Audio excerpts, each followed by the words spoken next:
Господин Жерновски, во Скопје неколку згради треба да добијат барокен стил. Ваш коментар за тоа е докаде е процедурата за рушење на терасата на ВМРО ДПМН?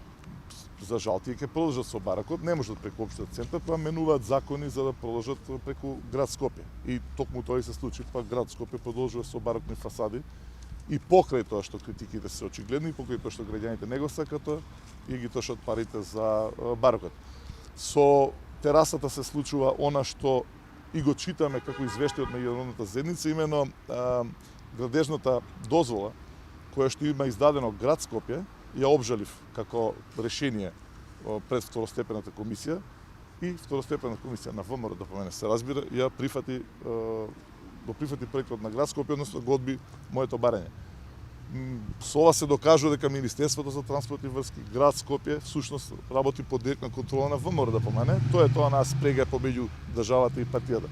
Но се разбира, ние нема да застанеме тука, ќе продолжиме понатаму, затоа што мора правото да функционира во општиот центар, без разлика дали се работи за владеачка партија или не.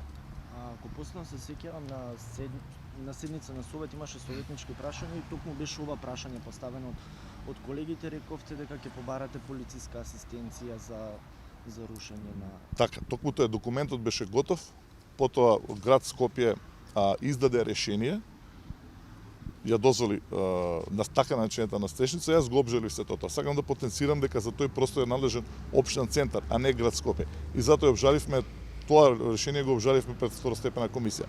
Второстепената комисија нормално, за жал, така функционира оваа држава, одлучи во корист на партијата ВМРО ДПМН, но нема да застанеме тука затоа што очигледно дека се работи за тераса, не за настрешница, дека тоа е диво градба. Ќе продолжиме понатаму, се додека правдата не биде задоволена.